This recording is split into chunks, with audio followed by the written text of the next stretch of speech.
Bem, pessoal, vamos começar. Eu queria convidar para a mesa o Nilo Pasquale, por favor. O Gontijo, por favor. Francisco Soares e o Fabiano. É um prazer tê-los aqui. A gente vai conversar nessa 1h30 sobre a regulação para a internet das coisas e esperamos que a nossa sessão aqui traga algum conhecimento adicional para todos. Primeiramente, eu queria pedir ao Fabiano Soldato, da AT&T, para fazer uma apresentação. Nós vamos funcionar os 4 representantes que estão na mesa, vamos fazer apresentações de em torno de 15 minutos, e, posteriormente, a gente vai abrir uma sessão de perguntas e respostas para finalizar. Por favor, Fabiano. Por parte da AT&T, eu gostaria de comentar algumas coisas que mudaram bastante quando a gente fala em internet das coisas. A gente teve uma evolução bastante importante ao redor do mundo, em diversos projetos, diversas indústrias. Então, mostrar um pouco do que a AT&T vem fazendo com a internet das coisas, os projetos que a gente vem tocando, e depois, acho que a pauta aqui principal, a questão regulatória, né? Alguns dos impactos que a gente enxerga, principalmente voltados ao Brasil, no desenvolvimento dessas soluções aqui para o país. Então, se a gente puder ir para o primeiro slide. Está aqui. Então, alguns números, né, e aquilo que eu comentei, muito que se fala de internet das coisas, até a gente brincou algumas vezes, anos atrás, de que era sempre PowerPoints com dados futuros, com promessas, com isso é o que a internet das coisas vai revolucionar. Na AT&T já existe o sentimento que isso é uma realidade mais do que vigente por esses números apresentados. Então, hoje a AT&T já tem mais de 41 milhões de devices conectados ao redor do mundo, com diversos métodos de acesso, de conectividade, principalmente utilizando tecnologia celular, mas muitas vezes, pela presença que a gente tem com os nossos clientes ao redor do mundo, muitas vezes se faz necessária a comunicação via satélite também. O segmento automotivo, de longe, é o mais que está adotando esse tipo de tecnologia ao redor do mundo. Então, muitos já ouviu falar sobre os carros conectados. Isso é uma realidade por dentro da AT&T. A gente está quase com 20 milhões de carros conectados.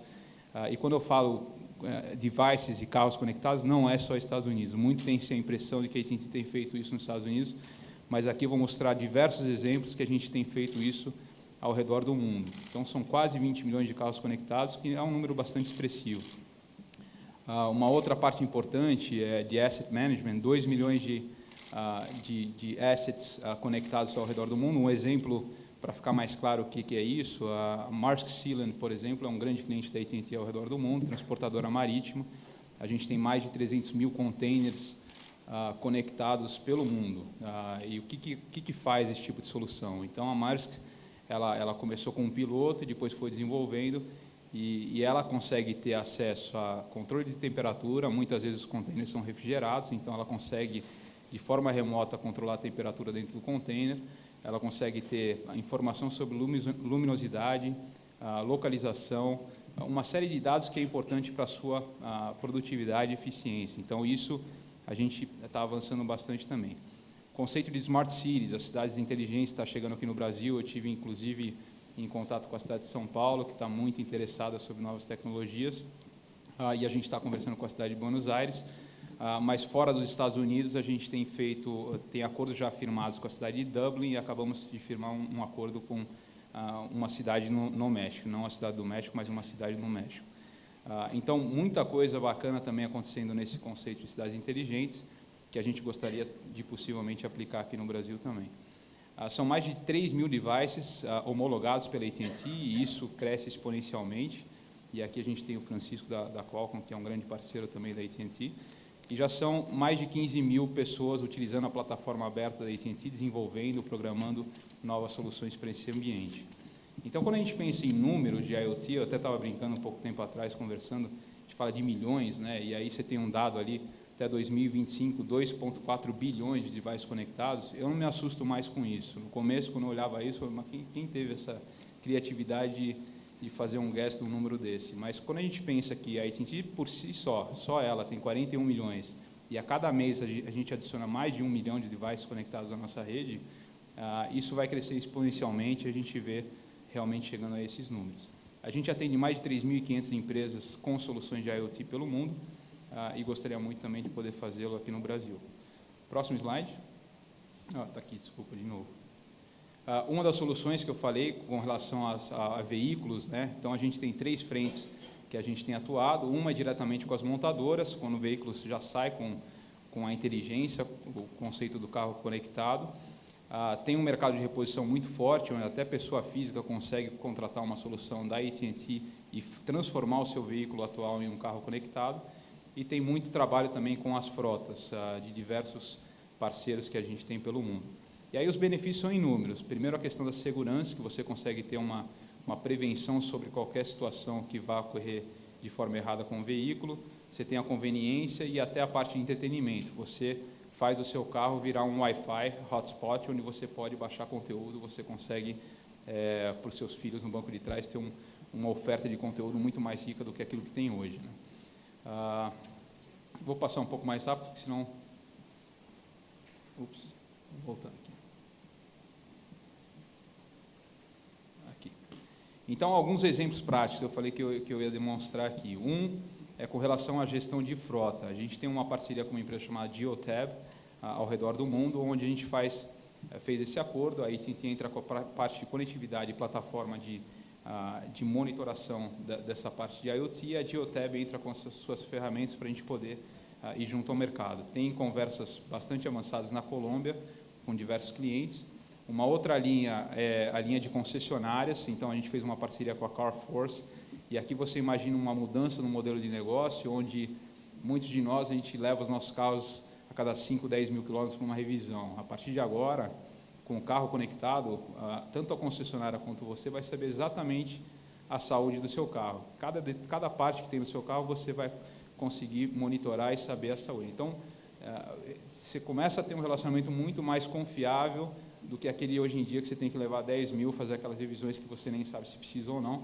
Hoje em dia você consegue estabelecer esse relacionamento de confiança pela informação que a gente vai extrair do veículo. E o último é um acordo que a gente fez com a Honda, e aqui esse press release praticamente fala de Estados Unidos e Canadá, mas a gente acabou de expandir para a Ásia também. E as montadoras, como eu falei, é um mercado muito importante para a AT&T. A gente tem contrato com mais de 25 montadoras ao redor do mundo nessa parte de carros conectados. E um outro dado interessante é que algumas pessoas preferem, dado a evolução da tecnologia, preferem esperar um veículo estar conectado, estar com informação, estar com tecnologia, do que comprar o veículo sem esse tipo de benefício. Um pouco sobre o Asset and Fleet. Aqui a gente trouxe o exemplo da Caterpillar, que infelizmente não conseguiu estar com a gente no painel, era para a Caterpillar estar junto. O Frederico, que é responsável por toda a parte de IoT, é um italiano que mora nos Estados Unidos, esteve com a gente na Fiesp no ano passado, falando sobre isso também. A gente acabou de firmar um contrato global com a Caterpillar, e eles estão nos ajudando também a trazer esse pleito ao governo, junto ao Gontijo, à Anatel, para poder começar a discutir como é que a gente consegue trazer a solução para a Caterpillar aqui no Brasil, e eu vou mostrar o que está bloqueando isso de acontecer. Mas aqui a gente vai conectar todos os tratores da Caterpillar, os motores, e eles vão ter uma produtividade, um ganho de eficiência muito maior ao redor do mundo. Então, um mega projeto que a gente acabou de anunciar com a Caterpillar no mundo inteiro. Aqui o que eu falei sobre Smart Cities, e a gente tem uma série de benefícios que a gente traz para as cidades, não só para os cidadãos, quando você fala de disponibilizar o Wi-Fi em praças públicas, você tem um engajamento maior do cidadão, você tem um projeto até na cidade de São Paulo hoje de iluminação pública, 600 mil lâmpadas de uma forma inteligente, tem tecnologia sobrando para a gente poder ter uma gestão melhor, uma gestão pública melhor sobre a cidade. Isso já é conhecido, e não só conhecido, como a gente já tem 10 exemplos nos Estados Unidos de cidades que a gente está fazendo muitas coisas bacanas. E a gente acabou de firmar esse contrato com uma das cidades do México há pouco tempo atrás. Como muitos sabem, a AT&T é um forte player no México, a gente comprou a Usacell, a Nextel, estamos investindo numa cobertura 100% LTE, então participando muito forte daquele mercado.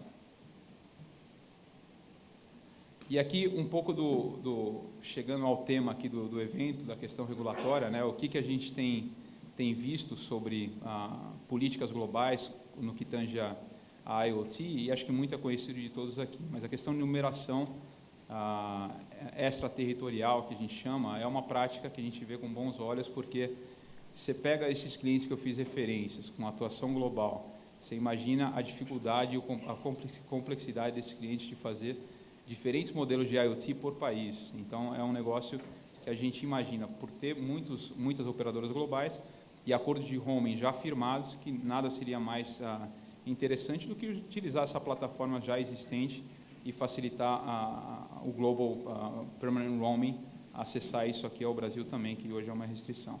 Com relação a taxas e impostos, a AT&T entende e isso foi dado de discussão também, como é que a gente vai entrar com o Global SIM no Brasil e não pagar o imposto que as locais pagam, mas a gente está aberto a discutir um modelo que existe uma equiparação sobre isso, que seria o Fistel, mas entendemos também que o tráfego de IoT é muito diferente do tráfego de um serviço de telecomunicação padrão. Pouco se usa voz, quase nunca se usa voz, o volume é muito baixo de tráfego de dados para qualquer tipo de monitoração em IoT, então tem que existir alguma forma diferente de ser feito, e qualquer impacto de imposto num serviço de tão baixo valor, você praticamente proíbe e dificulta a evolução desses negócios.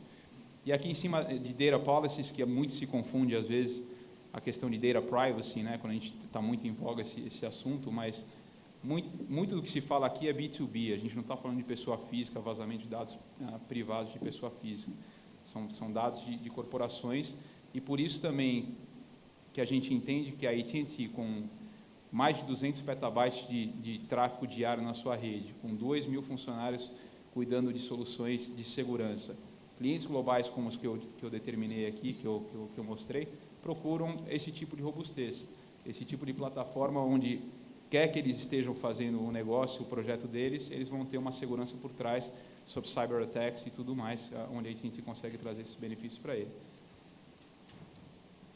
Aqui uma ilustração rápida, assim, de os benefícios de você ter esse acordo de roaming permanente contra você ter um modelo por país. Você imagine, de novo, uma Caterpillar que vai fazer negócio com a gente em 155 países no mundo, ter que negociar diferentes modelos por país. A complexidade que isso impera sobre faturamento, sobre suporte e assim por diante. Aqui vocês têm uma visão completa.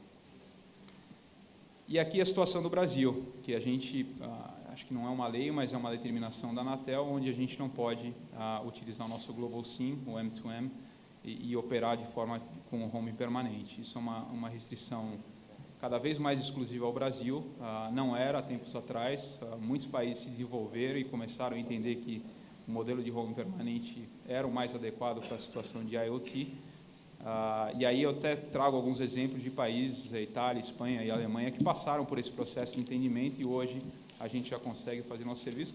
E não só a gente fazer o serviço nesse país, mas operadoras também que lá estão, poder fazer nos Estados Unidos. Há uma reciprocidade aí no entendimento de desenvolvimento de IoT.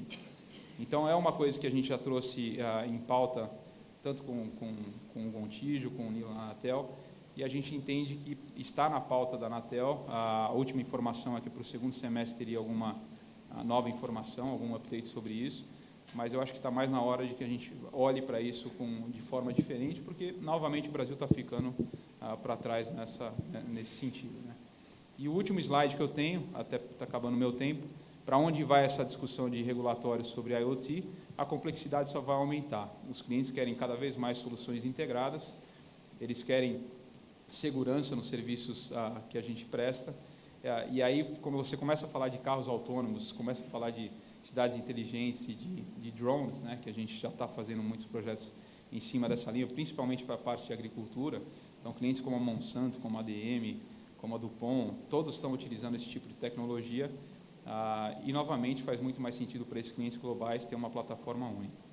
Então, era isso que eu tinha para trazer. De novo, 2 perfis, o que a gente tem feito pelo mundo em IoT, espero ser bastante claro aqui que é um movimento sem volta e exponencial. E a outra coisa, o impacto regulatório no Brasil sobre a questão do roaming permanente. Muito obrigado. Eu queria pedir ao Francisco Soares, representando a ABINE nesse evento, que trouxesse a mensagem dos fabricantes. Como foi anunciado aqui, eu estou aqui não como sou da Qualcomm, mas estou aqui como ABINE, né? A gente tem um grupo dentro da ABINE de Internet das Coisas, é um grupo que a gente diz que é um grupo transversal, que dentro de todos os grupos setoriais que tem a ABINE, a Internet das Coisas é um que permeia todos os grupos. Então, por isso que ele virou um grupo transversal, foi criado há uns 3, 4 anos, e eu sou o coordenador desse grupo, sou diretor da área dentro da ABINE, e a ideia aqui é apresentar um pouco aquilo que a gente tem discutido dentro da ABINE, em auxílio aí a todos os principais atores do governo, iniciativa privada, né, congrega vários fabricantes, né, nós temos lá uns 25 fabricantes que participam das nossas reuniões, né, que são associados da ABINE. A ideia é apresentar um pouquinho dos temas que a gente vem, das recomendações que a gente tem feito, né, das contribuições que a gente fez nas consultas públicas, né, na parte de aspectos regulatórios, começando aí, né, então eu vou ter que passar um pouco rápido em algumas apresentações, porque a minha apresentação é uma meia hora, mais ou menos, mas eu vou fazer bem rápido aqui, tá? Bom, então, a questão da regulamentação da conectividade, né, atrelada à IoT, né, como é que é alguma coisa que precisa ser vista, né, como é que isso vai impactar, né, não caracterizar a revenda de serviços de telecomunicações, né, e também a questão dos padrões de qualidade, né, quer dizer, alguma coisa.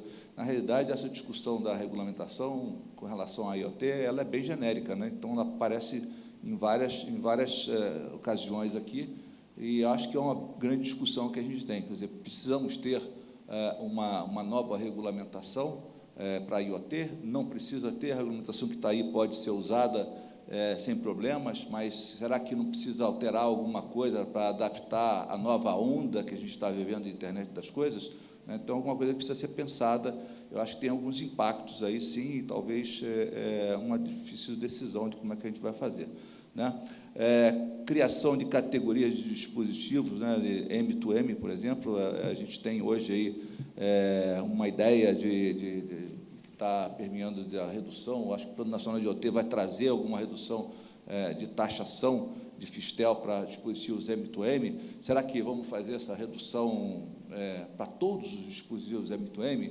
Será que não seria interessante diminuir a taxação para dispositivos M2M que utilizem tecnologias mais atuais, 4G, dentro de com categorias de CAT-M, e privilegiando as categorias mais modernas e deixando talvez as mais antigas ainda, para motivar até a evolução para essas conectividades mais recentes, né? Então, isso é alguma coisa que a gente também tem discutido bastante lá, né? A atualização da 866, né? 866 hoje que existe aí, já está sendo feita, inclusive, né, alguma coisa nesse sentido, mas é super importante para motivar o desenvolvimento de IoT, né? Então, o governo, quando fizer uma licitação, não fazer só questão, não só ser só custo, né, mas se tiver lá uma solução que englobe IoT, né, alguma coisa que traga uma tecnologia melhor, que traga um foco em IoT, por exemplo, que possa ser privilegiado no resultado dessa licitação. Então, tem que mudar um pouquinho a 866 para deixar de ser só custo, também deixar ser um pouco mais técnica também, né? Acho que já tem alguma coisa sendo feita aí dentro da revisão das leis, né? Eu acho que processo de patentes também, a revisão da Lei 9.279, que cria a Lei de Propriedade Industrial no país, né, que rege a questão da propriedade industrial. Nós temos um backlog aqui no nosso setor de telecomunicações de 15 anos, né? Então, como é que o mercado de IoT, que é extremamente motivador para desenvolvimento, para pesquisa e desenvolvimento, Quem que vai querer fazer pesquisa e desenvolvimento se você tem 15 anos para conseguir ter uma patente reconhecida? Como é que a gente vai resolver esse problema, né? Fazer aqui, né? Quer dizer, pode fazer lá fora, trazer depois para cá, mas se a gente quer fazer aqui, também tem que resolver essas questões. Certificação de produtos, eu acho que já teve uma consulta pública com todo louvor aí da Anatel, a gente, a Bini contribuiu nessa consulta pública, mas a ideia é justamente dar mais celeridade a esse processo que serviu muitos anos, né? A resolução 242 aí foi aprovada, se não me engano, em 2000 ou 2001, mais ou menos nessa época, né? E não tinha sido, nunca foi modificada, e agora foi feita uma atualização, dá um pouco mais celeridade a esse processo. A gente tem laboratório, tem OCDs, tem o fabricante, né? Nesse contexto todo, cada um para fazer a sua parte demora um certo tempo. Imagina com esses 30 bilhões de dispositivos conectados vão surgir aí, e você tem que passar por um processo de certificação do tipo que você tem hoje. Sem crítica nenhuma, o processo de certificação do Anatel foi muito eficiente por vários anos, mas ele precisa ser modernizado, e acho que é algo que precisa ser olhado com carinho e pode impactar negativamente também na legislação existente, né?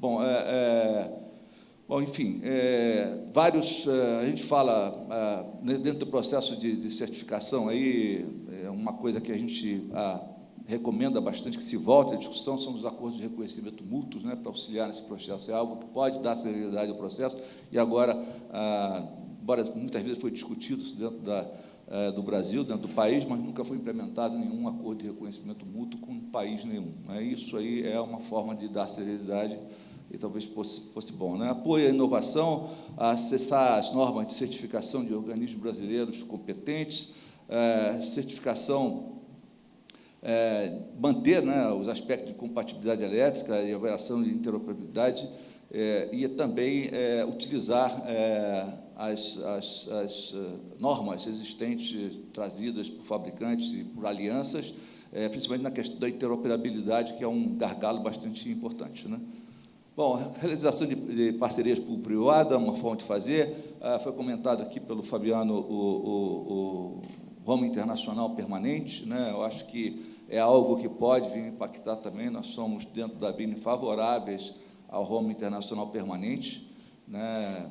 Produtos que venham de outros países que possam ser utilizados aqui de uma forma. Sei que tem um problema de taxas, né?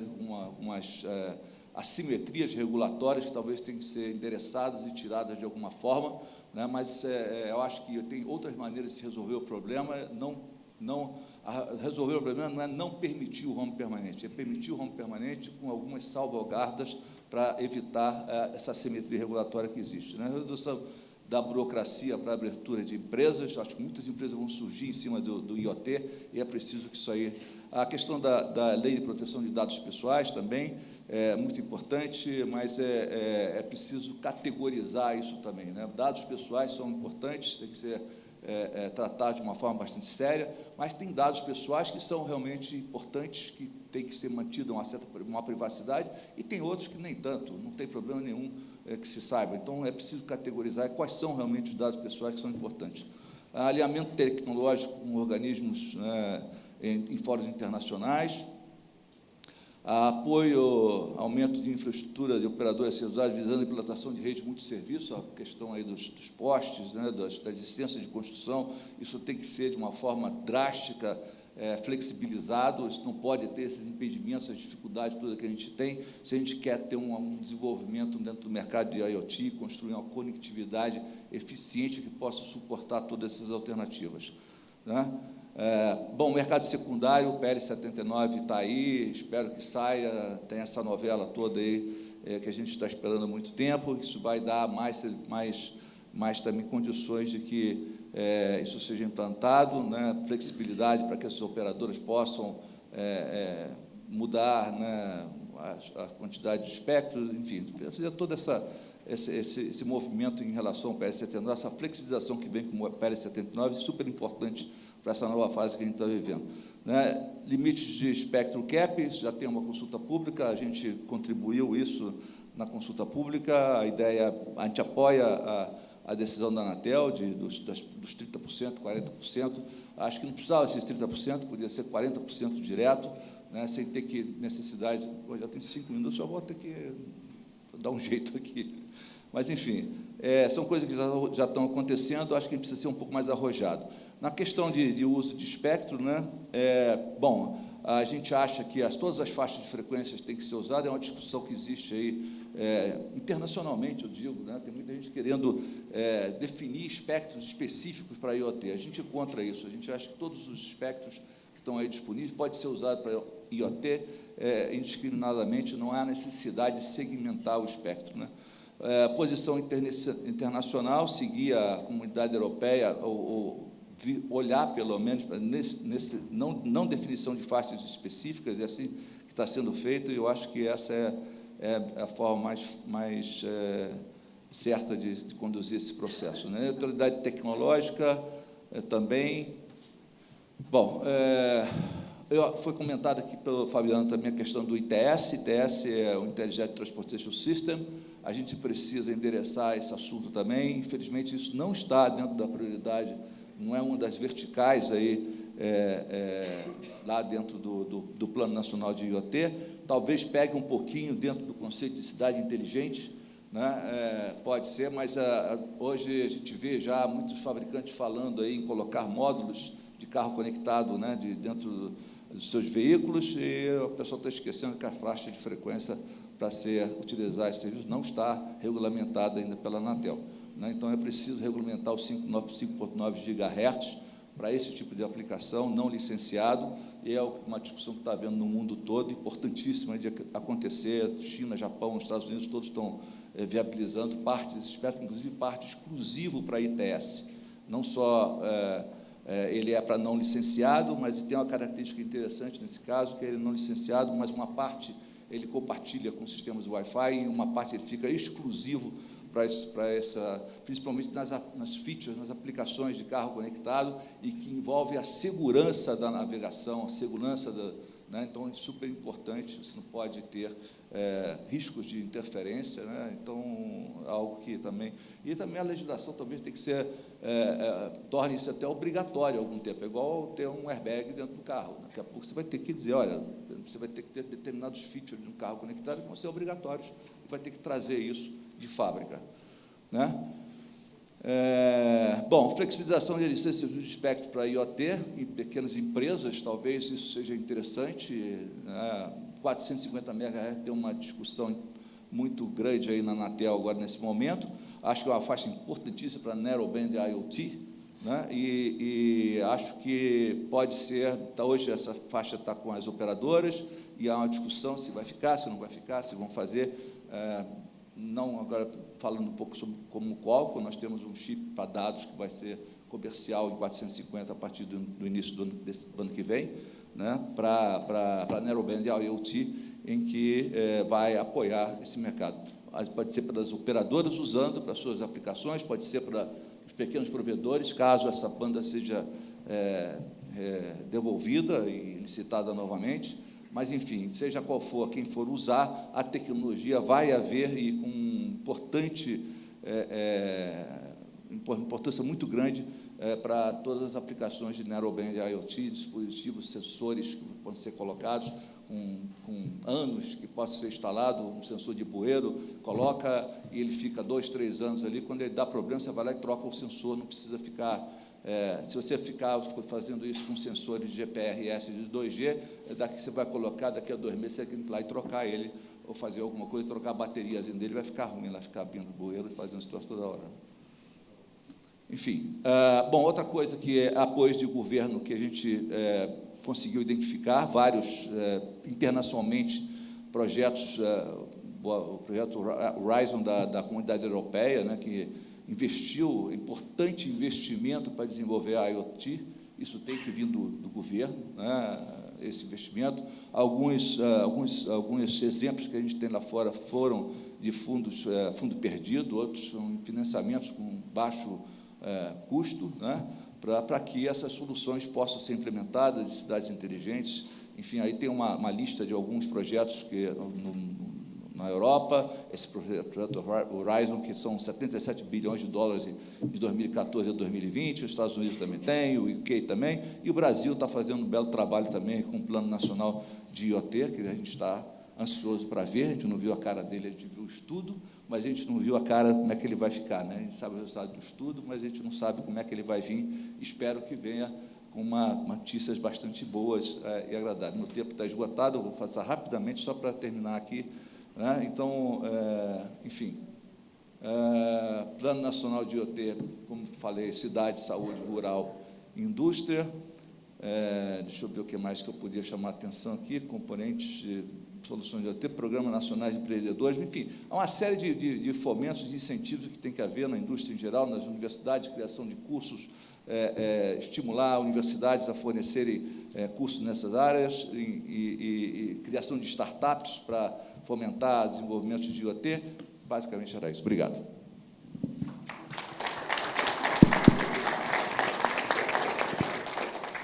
Ok, Chico, você foi muito eficiente. Vamos pedir a palavra ao nosso colega do MCTIC, o Gontijo, para falar um pouquinho do que está se fazendo lá no Ministério. Boa tarde a todos. É um prazer estar aqui novamente. Realmente, eu acho que tanto a AT&T quanto a ABINE já colocaram diversos pontos que são discutidos no âmbito do plano de IoT. E deixa ele botar ali em visualizar a tela cheia isso.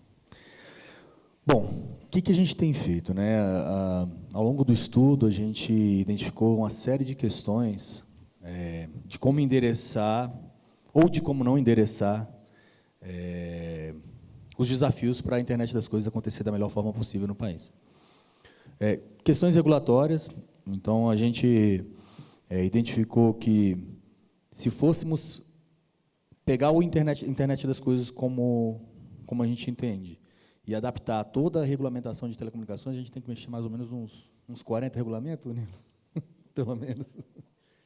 É um trabalho enorme, é possível, é enorme. Ou podemos também endereçar olhando a internet das coisas como um bicho diferente.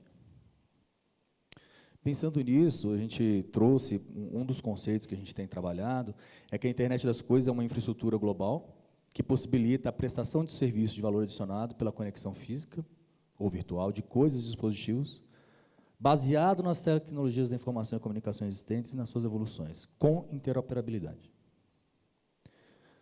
Isso aí está sendo tratado no âmbito da Câmara de IoT, são mais de 70 instituições, não há uma empresa, são associações. Essas associações representam mais de 2.500 empresas e institutos de pesquisa. Estamos evoluindo ela, o plano de IoT vai dar uma roupagem nova para a Câmara. E o Plano Nacional de Internet das Coisas ele aborda várias questões, dentre elas o ambiente regulatório. E aí, ressalto que não é só o ambiente regulatório de telecomunicações.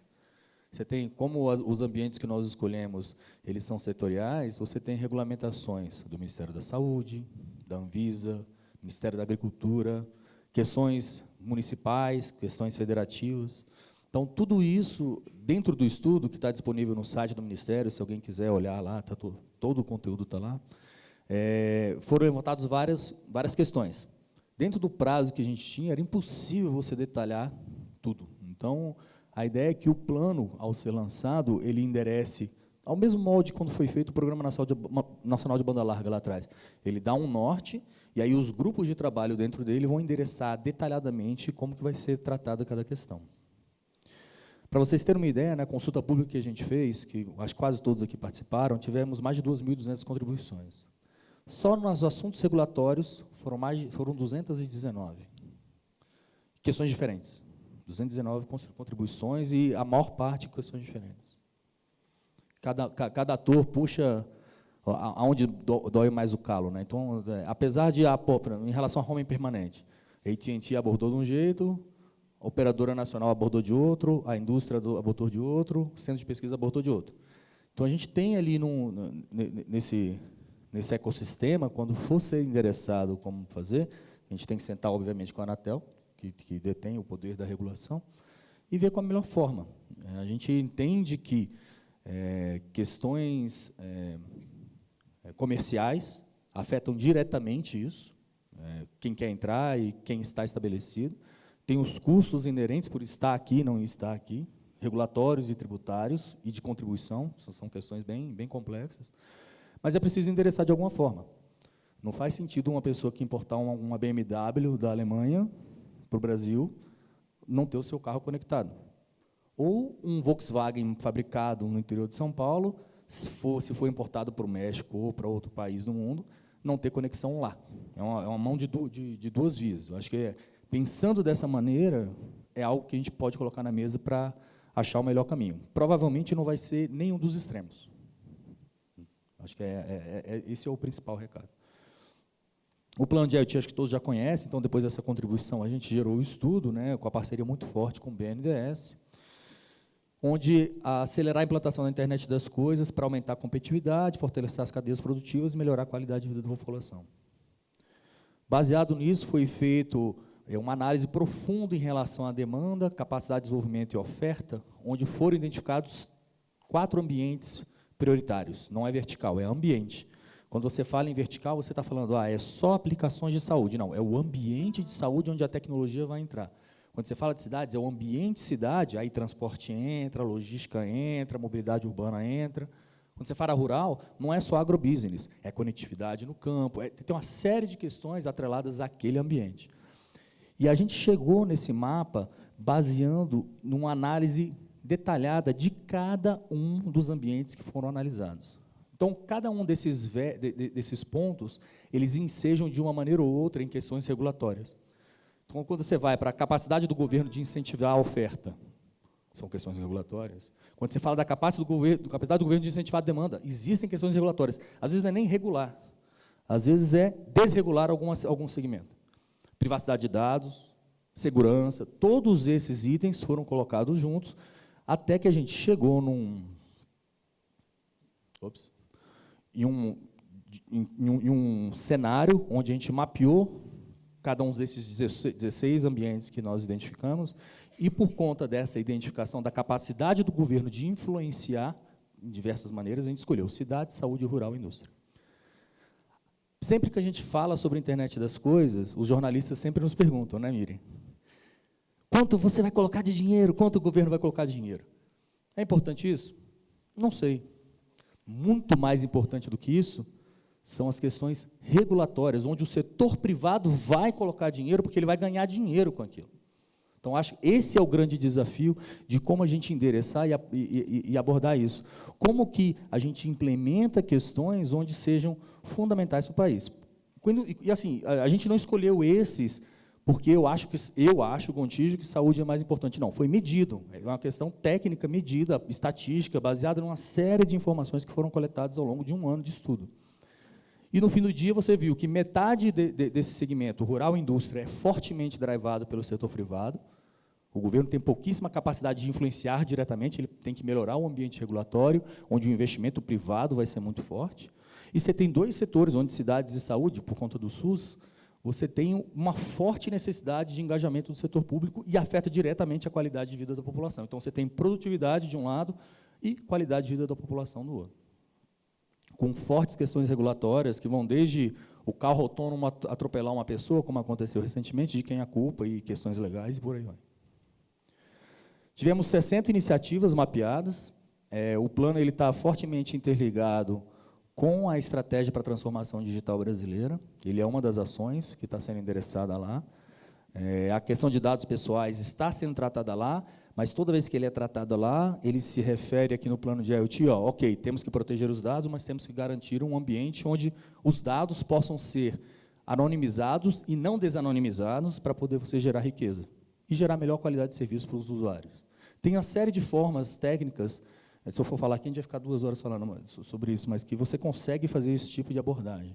Hoje teve uma audiência no Congresso Nacional sobre o tema, o secretário Tiago esteve lá debatendo. Então, tem uma série de ações que já vêm acontecendo, mesmo antes do plano ser lançado, porque assim, uma coisa é o papel, está publicado no Diário Oficial, outra coisa são as coisas que realmente precisam rodar. Então, assim, a Anatel tem a agenda regulatória dela, está cheia de questões que vão afetar diretamente isso aqui. E aí, quando a gente entra na questão de cidades, onde você pega mobilidade, segurança pública, inovação, eficiência energética, na área de saúde, onde você tem a gestão hospitalar, doenças crônicas, tratamentos preventivos.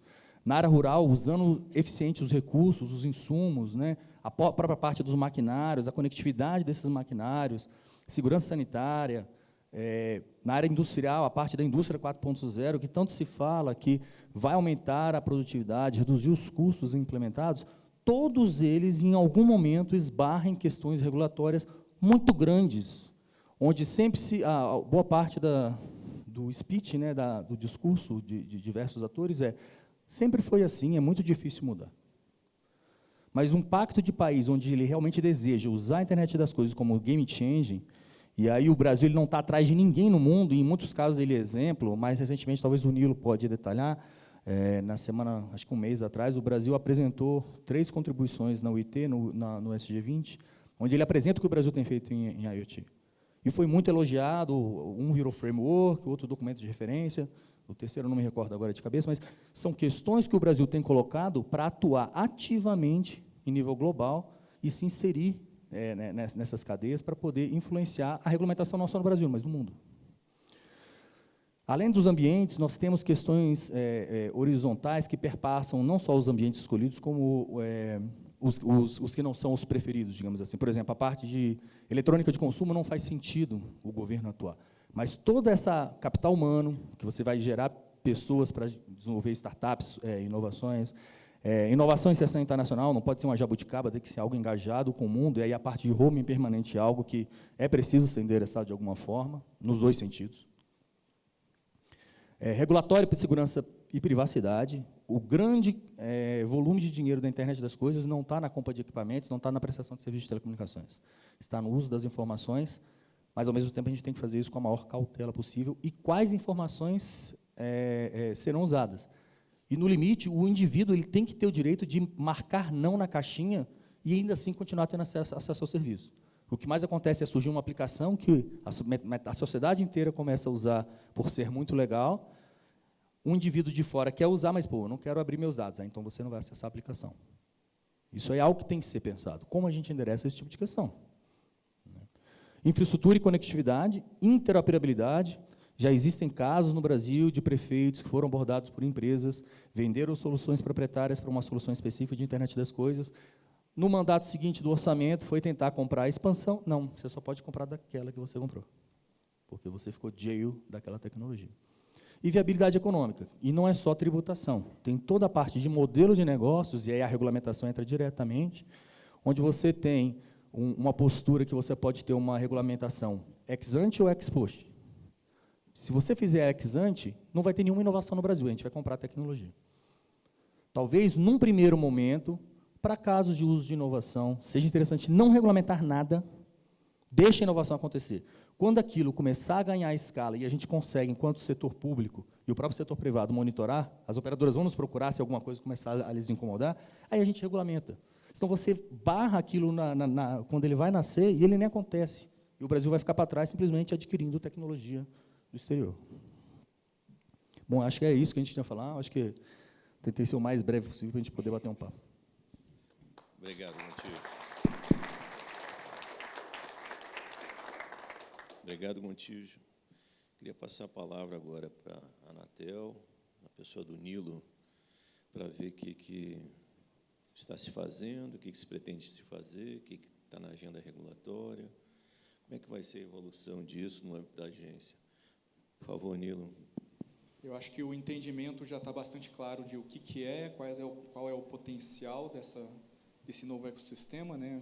Estava num painel anterior a esse assistindo, falou-se muito disso, de casos de uso e possibilidades para a internet das coisas. Então, eu vou tentar me focar muito mais no que está na nossa agenda e a pauta da agenda da agência para tratar desse assunto. Tem uma série de questões para serem tratadas mesmo. A gente foi partícipe muito ativo, tanto no estudo que o BNDES e o MCTIC estavam conduzindo, quanto na Câmara de IoT. Isso vai ser o futuro, no fim das contas. A rede 5G vão suportar tanto isso quanto as conectividades de banda larga. Então, uma visão muito clara e o ambiente regulatório para que isso possa florescer é muito importante, e é importante que a gente consiga criar esse ambiente antes da demanda tornar-se né, explosiva como ela tem o potencial de ser. Tá? Nunca funcionou o passado da primeira vez, né? Agora foi. Nossa agenda regulatória bianual, a agenda que a gente está agora é a de 17 e 18, então a gente já está trabalhando na agenda para o próximo 2 anos também. Esse é um assunto que ela vai estar na próxima agenda, porque ele não se completa agora até o fim do ano, né? Nosso item 35 da agenda fala especificamente disso.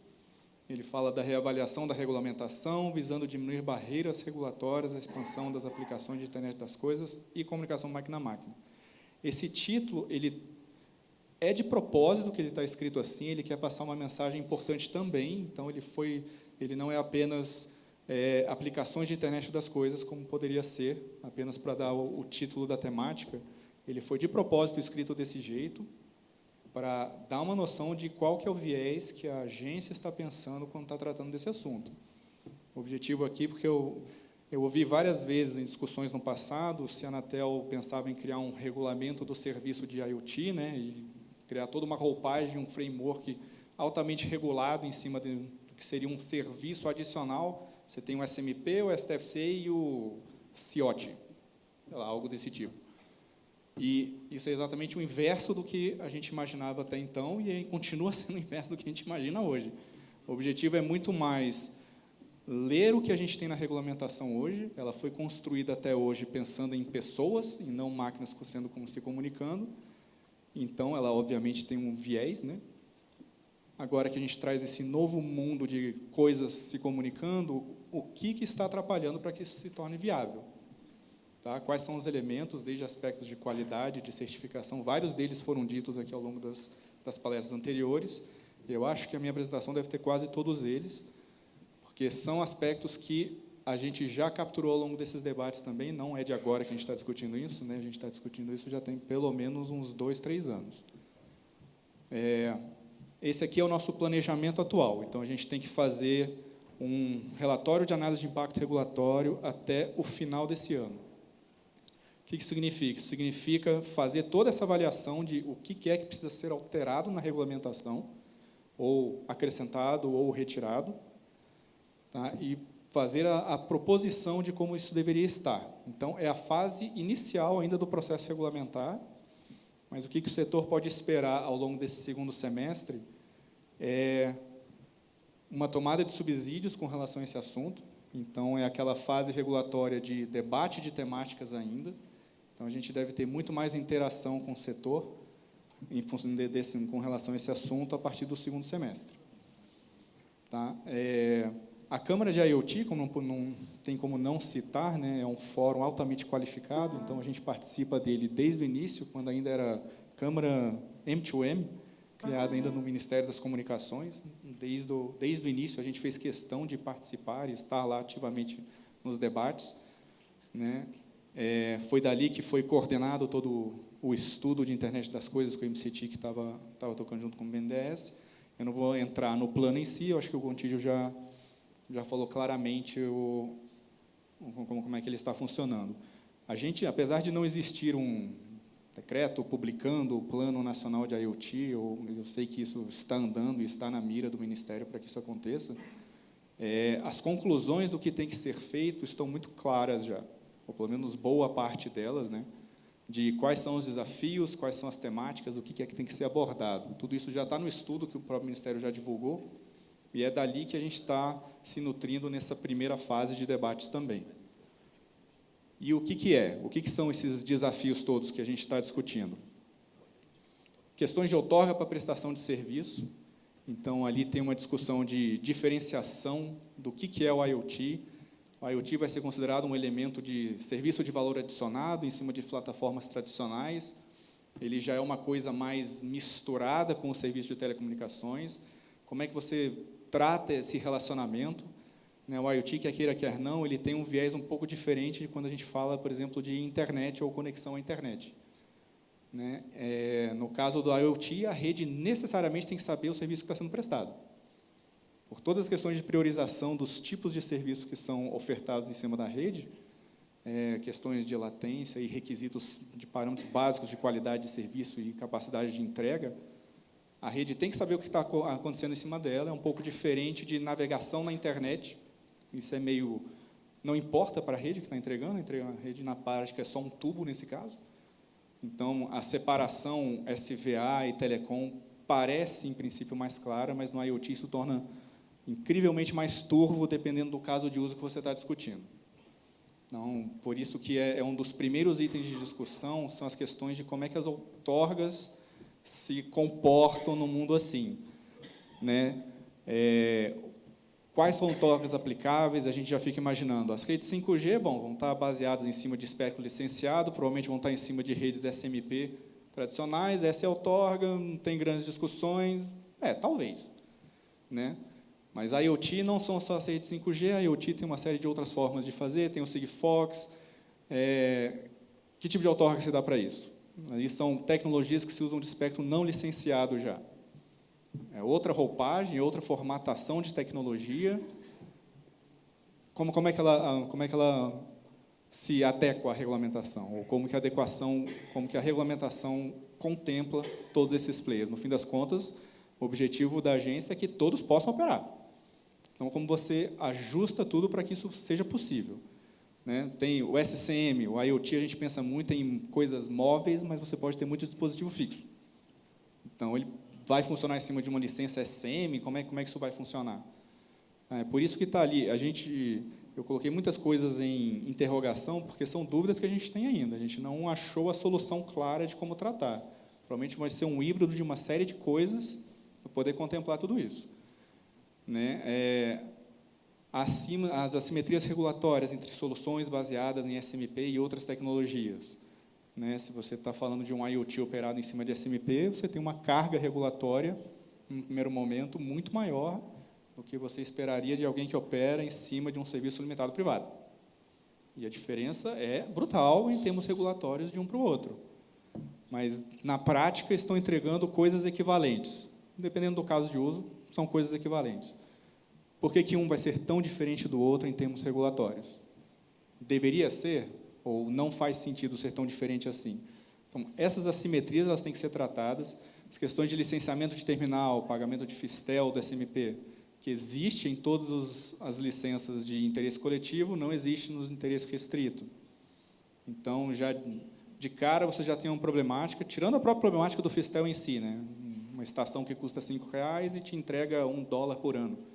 Então, parece bastante incompatível você ter uma taxa de licenciamento desse nível com o que a estação, de fato, te entrega em termos remuneratórios. As outras tecnologias do LPWAN, de Wi-Fi, não necessitam de licenciamento de terminal, de estação. Como é que a gente vai tratar todas essas assimetrias que a regulamentação traz hoje já em cima de cada outorga de serviço? A redução de taxas setoriais, isso foi dito, isso aparece toda vez, e é perfeitamente legítimo que apareça, porque é um item de grande preocupação. Infelizmente, a Anatel não tem nada que ela possa fazer na prática com relação a isso, né? Isso são taxas setoriais dentro da legislação. O que a gente pode fazer é propor. Né? E isso é algo que a gente pretende fazer, pelo menos fazer uma proposição de como que isso deveria funcionar. Né? O grande volume, baixa receita de equipamento, torna a questão muito complicada. A própria classificação de terminal M2M que a gente tem hoje trouxe alguns problemas já também, logo de largada, né? Apesar da lei ter reduzido para R$5, aí ele dependeu de uma regulamentação posterior com uma definição que talvez não tenha sido a melhor delas. A gente teria que dar uma reformulada nesse conceito também. Redução de obrigações relativas à qualidade. Né? Toda a nossa lógica de qualidade setorial é vinculada à utilização de serviço por pessoas. Né? Na hora que você vai para o mundo de M2M, talvez não faça sentido, ou, bom, pelo menos na minha cabeça, não faz nenhum sentido ter obrigações de qualidade para serviços de IoT, pelo menos no primeiro momento. Né? A gente, não sei quem falou aqui da mesa, mas falou muito bem, a gente está falando de um modelo completamente disruptivo e inovador ainda. Se ele inicia já com uma série de requisitos regulatórios, você está freando as possibilidades do que ele pode fazer. E isso, obviamente, não é a intenção do regulador. A gente quer que a coisa se desenvolva o máximo possível. Se for necessário algo no futuro para isso, aí é uma discussão regulatória posterior. O regulamento de rede virtual, isso foi apontado algumas vezes já nas discussões. de atual regulamentação para ele, né, o MVNO, que é uma roupagem regulatória possível para provimento de IoT também, o jeito que ele está regulamentado hoje, ele é muito, digamos assim, muito cheio de regras e muito dificultoso para se utilizar na plenitude. Então, é algo que a gente tem que atacar também, talvez buscar simplificar bastante como esse modelo deveria funcionar. Os regulamentos de numeração, aí aqui entra essa discussão que apareceu algumas vezes aqui do recurso de numeração estrangeiro, no fim das contas, a questão do roaming internacional permanente. A discussão aqui não é de roaming em si, é do uso da numeração internacional. Tá? Então, o SIM card, as questões de numeração interna de chip, essa não é o problema é o uso de numeração de lista de outros países. Isso, em princípio, vai até contra regras internacionais da UIT. Tá? Então, o problema que a Anatel tem com isso é a utilização de numeração americana, canadense, europeia, da Inglaterra, da Alemanha no Brasil, de forma permanente, né? A lógica do roaming, até então, quando pessoas se utilizam dele, é porque ele está visitando um país e ele deve regressar para a sua rede de origem. Não é o que acontece nesse modelo. Então, o bloqueio que existe hoje é com relação à numeração de outros países. Né? Existem soluções que mitigam isso já. Você tem SIM cards, o eSIM, que você consegue reconfigurar via OTA, então não teria nem que ter aquela dificuldade de ficar modificando o equipamento para trazê-lo para o Brasil. Seria exatamente a mesma coisa em qualquer lugar. Mas, enfim, é parte da discussão que a gente tem aqui também. A gente vai precisar levar essa discussão porque muitos agentes setoriais, tanto de fora quanto de dentro, trazem esse debate e ele precisa ser feito. A gente não tem ainda uma decisão, uma clareza de como é que isso vai ser tratado também. Tá? É a definição de prestador de pequeno porte. Isso está dentro do projeto de PGMC, que está na agência, hoje está no Conselho Diretor para debate já. Isso deve ir para a consulta pública, sobre a discussão dos limites do que é uma prestadora de pequeno porte, o que é uma prestadora de médio, de grande porte. Hoje, a regulamentação toda trata até 50 mil acessos como sendo uma prestadora de pequeno porte. No mundo de IoT, isso provavelmente você passa nos primeiros meses. Então, você começa a operar e, de repente, é uma prestadora de grande porte em termos regulamentares, o que não parece fazer grande sentido também. E aspectos de segurança. O baixo custo vezes a necessidade de segurança nos dispositivos. A gente já viu na mídia diversos casos de ataques se utilizando desse tipo de dispositivo. É uma preocupação muito grande, ela só vai crescer cada vez mais, né? Falaram exemplos aqui da legislação de segurança para a IoT que os Estados Unidos soltou ano passado. Então, isso só vai crescer mais com o tempo. É algo que a gente tem que observar também. Buscar esse trade-off, né? No fim das contas, mais segurança implica em mais custo, implica em equipamento mais caro. Mas algum nível mínimo de segurança isso vai ter que exigir desse tipo de terminal, provavelmente. E como podia ser, a gente tem toda a discussão internacional, é um requisito do plano de IoT, é uma vertente que aparece escrita dele, da parte de internacionalização das discussões que o Brasil tem com relação a isso. Então, a Anatel tem buscado levar isso para as discussões no âmbito da UIT, na sua obrigação legal, né, de ser o representante brasileiro em fóruns de telecomunicações, principalmente na UIT. Isso tem aparecido nesses fóruns todos dentro do setor de padronização da UIT. A principal comissão lá é a Comissão 20, o Gontijo falou bem, não foi mês passado, foi semana passada que acabou a reunião, foram as 2 últimas semanas, que teve a reunião da Comissão de Estudos 20, que é específica sobre IoT e Smart Cities and Communities. E o que a gente fez lá? A gente já levou 3 propostas de itens de trabalho diferentes de pesquisadores do Brasil.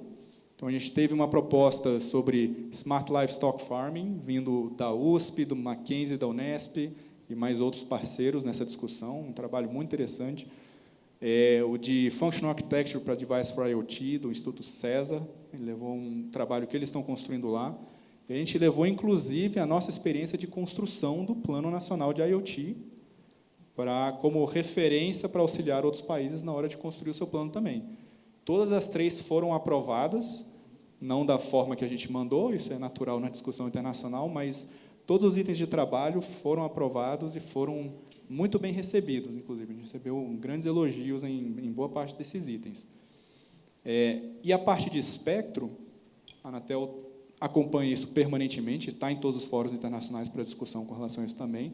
Não é a minha área, a área de espectro, eu acompanho isso muito mais de perto, mas, como eu vi um item já, acho que da apresentação da ABINE sobre isso, é bom ter em mente. Por enquanto, a ideia da Anatel não é ter espectros alocados especificamente para IoT.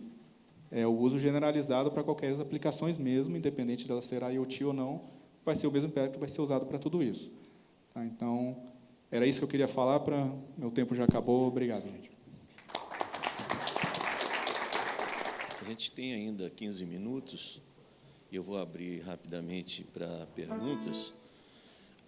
Antes, eu queria fazer um comentário que é importante, que o primeiro slide do MCTIC hoje procura definir, e, ao nosso ver, está bem adequada essa posição, que não existe serviço de internet das coisas, mas sim é um serviço de valor adicionado, suportado por serviço de telecomunicações. Portanto, se adotada essa definição, apesar de ser uma grande revolução para a Anatel, provavelmente qualquer mexida vai interferir em vários regulamentos e normas, eu entendo que existe aí a possibilidade de uma simplificação na evolução desse assunto, né? Achei muito importante essa colocação, né? E vamos dizer que traz uma simplificação e indica o caminho, tá? Então, isso foi a coisa mais importante que eu ouvi hoje. Eu anotei algumas coisas aqui, e o Sindtele Brasil tem sistematicamente falado da questão tributária. As empresas, nossas associadas, elas não entendem que há possibilidade de desenvolvimento da modalidade de internet das coisas sem que essa questão tributária seja tratada profundamente.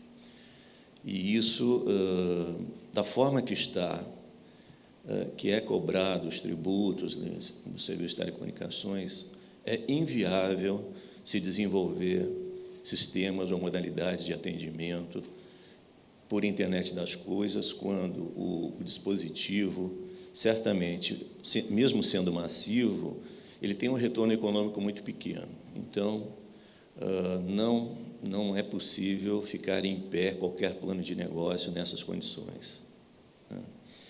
Essa questão da simetria regulatória certamente vai ser um assunto que também vai dar muito trabalho, né? E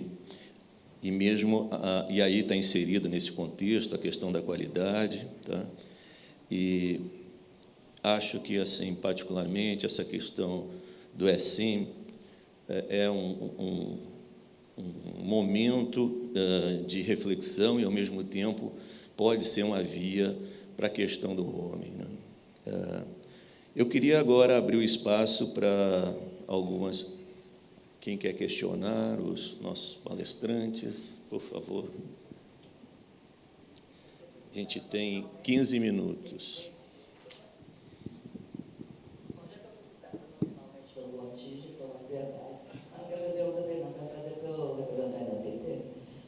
Eu entendi que você falou que a TIT estaria disposta a discutir algumas questões tributárias, talvez diminuir a assimetria em relação ao roaming permanente.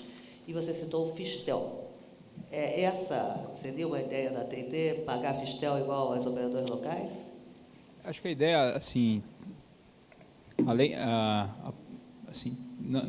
foi um exemplo apenas, mas o que a TIT está disposta a fazer é porque muitas das discussões elas não se desenvolvem. Então, o que a TIT está disposta a fazer é sentar na mesa e verificar o que é essa simetria que precisa ser feita para a gente poder operar aqui no Brasil, como a gente faz em diversos países ao redor do mundo. As que aqui estão fazendo uma operação localmente não são empresas brasileiras, são empresas globais, e a gente viu aqui exemplos de Itália e Espanha, para citar apenas 2 países, que estão nessas mesmas condições. Então, não é nenhuma novidade para ninguém, que a gente gostaria de efetivamente sentar na mesa e poder discutir o que é preciso fazer para ter essa simetria. A gente vai respeitar, lógico, aquilo que foi determinado. Mas do jeito que está, a gente não consegue trazer nenhuma solução aqui para o país. Sim, o meu nome é Michael Hartman. Eu trabalho com a AT&T, mas outra área. Sei que eu não conheço muito do tema, mas dá a impressão de que a complexidade desse tema é quase impossível de resolver. Não? Pelo menos as apresentações, porque são muitos. Mas a minha dúvida para quem de fora é o que é diferente do Brasil dos outros países do mundo? Se é que tem alguma coisa que é distinto. Não é impossível. Acho que nenhum problema existente em qualquer setor é impossível de ser resolvido. Desde que os atores que estão envolvidos sentem de maneira honesta na mesa e tentem chegar a um denominador comum. Acho que a gente não preciso detalhar, acho que os atores sabem quais são, dos dois lados, os desafios. É possível resolver. Mediado pelo setor público, se necessário, mas o ideal é que a proposta viesse do setor privado sem o setor público se envolver. Toda vez que o setor público coloca a mão, a chance da gente pesar a mão demais é muito grande. Então, o ideal é que o setor privado sentasse e trouxesse uma proposta. Simples assim. O Brasil não é diferente de lugar nenhum no mundo. Lá nos Estados Unidos, você tem as tributações regionais, você tem as taxas da FCC, você tem as tributações nacionais. A diferença é que o nosso sistema tributário é complexo. Tão complexo que tem uma sessão paralela acontecendo nesse momento, tratando só de tributação para a IoT e para o setor de TICs. É complexo, mas não é irresolvível, por ser algo novo que ainda não tem arrecadação tributária forte. Então, é possível, só que se todos sentarem, tirarem os brios de lado, acho que a palavra é essa, e conversarem de maneira honesta como resolver. Vou pagar menos imposto ou vou pagar mais imposto? Não importa, tem que pagar igual. Não é o preço do consumidor a ser cobrado, é no seu revenue. Porque não tem só fistel incidente sobre o setor, tem uma série de outras questões. Eu sou favorável a reduzir tudo, só que a Fazenda vai ser completamente contra, óbvio. Então, você tem toda uma questão para você lidar, não só no âmbito do nosso setor específico, mas de uma maneira transversal no país. Uma questão rápida. Meu nome é Piero, trabalho na Sky, também não sou super especialista em IoT, mas já vi algumas discussões sobre algumas tecnologias que são inovadoras e que acabam sendo disruptivas, até em termos regulatórios. E algumas respostas que vieram de alguns casos foi o que eles chamam de sandbox, que é um período de isenção e com alguns critérios que você fala assim, a gente entende que esse não é o melhor modelo, mas a gente quer dar a possibilidade de que essa tecnologia se desenvolva e a gente vai, enquanto ela se desenvolve, enquanto você tem esse ambiente propício para que ela se desenvolva, discutindo ponto a ponto aquilo que seria o mundo mais ideal. Mas aí a gente não fica numa discussão de que existe uma regulamentação a ser seguida e um serviço que não se encaixa nela. Seria um meio do caminho, não sei se vocês conhecem esse tipo de conceito e se já consideraram isso para a IoT também. Em geral, é feito para tecnologias disruptivas. Né? Você fala de um feriado regulatório de todos os tipos, né? Em relação à telecom, eu acho que o Nilo mencionou isso já, né? Que a Anatel tem essa ideia, né? De não criar barreiras, pelo menos no início da inovação, né? Agora, o problema é que, algo a ser endereçado e conversado com outros atores, não existe só as regulamentações de telecomunicações. Quando você vai para o setor de saúde, o buraco é muito mais embaixo. A Anvisa também. Então, acho que a gente tem que atuar de maneira transparente. Do ponto de vista tecnológico, TIC é razoável, só que é preciso um caminho paralelo com diversos outros atores. Nesse ponto, o conceito do sandbox a gente conhece. A gente tem algo parecido, mas ele costuma não ser útil para o setor, que é a parte de outorga para fins experimentais, que é algo que não está regulamentado. Assim, você tem um modelo de negócios, ou você tem algo que gostaria de testar, ver se funciona. Então, o que você faz na agência, você pede uma outorga para isso. Ela tem um período de trial, esse tipo de coisa, para ficar avaliando se o modelo funciona. Mas ele tem um requisito dentro dessa regulamentação, que é que ela não pode ser comercial. Então, isso geralmente mata muitas das tentativas de fazer esse modelo sandbox que você está comentando. Isso é algo que a gente já pensou algumas vezes em mexer, né, por N motivos, a gente nunca conseguiu ir para frente para tentar mexer nessa possibilidade de criar criar algum tipo de roupagem de testes de modelos de negócio, né, que o setor possa pedir uma autorização para a agência para que ela possa testar algo para ver se é viável, se vai virar algo lá na frente mesmo, e virando aí poder se adequar ao que é que tem que se adequar. Então, é algo que a gente já pensou algumas vezes, isso aparece na nossa pauta de vez em quando. Até hoje, por enquanto, a gente não conseguiu evoluir, infelizmente, nesse ponto. Quais empresas você está vendo como protagonista de IoT que não tenham suas matrizes no exterior? Quer dizer, nacionais que estejam conseguindo se posicionar como protagonistas nessa área. Porque o Ministério das Tecnologias, a gente vê muita coisa acontecendo, o OMC, na área de indústria, e nessa área do IoT, infelizmente, eu não estou vendo nenhuma indústria local, né, ou que não tenha matriz no exterior, se posicionando. Então, eu vejo muita burocracia, muita discussão, mas em termos de política industrial para a IoT, eu não estou vendo. Você vê alguma coisa na ABINE, algumas indústrias que estão representadas na ABINE, que são sem matrizes tecnológicas no exterior? Pensando assim rapidamente, e até nas empresas que estão lá no meu grupo de IoT, eu não vejo nenhuma empresa nacional hoje que esteja tem alguma coisa. Todas elas têm matrizes no exterior. Algumas delas têm produção local, sim, muitas delas têm, né, mas todas elas têm uma origem no exterior. Mas, até nesse aspecto, se espera que, com o IoT, seja um alavancador de começar a surgir empresas aqui no Brasil para desenvolver soluções, né? Tem um mercado enorme que vai surgir aí. É uma grande oportunidade. E a regulamentação, uma regulamentação flexível, ela pode ajudar bastante nesse aspecto, né? Então, a gente precisa ver aí, se tiver que ter todos esses muitos entraves que tem, não estou criticando a regulamentação de forma nenhuma, viu, Nilo? Mas, assim, eu acho que tudo evolui, tem que ter uma adaptação, né? Nós estamos falando, é preciso pensar isso seriamente, o que a gente pode simplificar para ser também um incentivador do surgimento de indústria local, desenvolvendo soluções, aplicações de IoT no país. Só complementando, eles não são da BIM, mas tem centenas de empresas fazendo aplicações para IoT. No âmbito rural, até semicondutor já foi desenvolvido, sensoriamento, aplicações de smart farming, vendendo para grandes empresas sucroalcooleiras. Você tem centenas. Bom, são duas coisas, quer dizer, aplicativos, a gente faz muito carnaval em cima de aplicativos, sabe? Sem dúvida tem um mérito. Quando eu estou falando, por exemplo, sensores de alta precisão, coisas, por exemplo, que a Qualcomm faz, que outras satélites e tal, eu não vejo, infelizmente. Existem 23 design houses no Brasil apoiadas pelo programa CI Brasil. Essas 23 design houses já produziram dezenas de sensores inteligentes. Eu não tenho visto muito no mercado, não. Não, uma coisa é estar no mercado, outra coisa é ser desenvolvida, porque o mercado não existe ainda.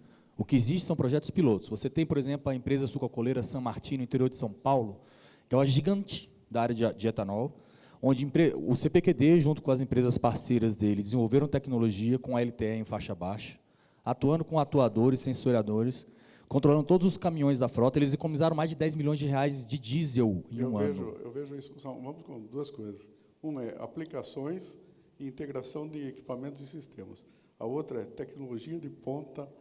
LTE desenvolvido no Brasil. LTE desenvolvido no Brasil. Inclusive, parte do padrão no 3GPP tem o parágrafo escrito lá, porque eu estava no dia da reunião no 3GPP, em Chicago, quando isso foi aprovado. Okay.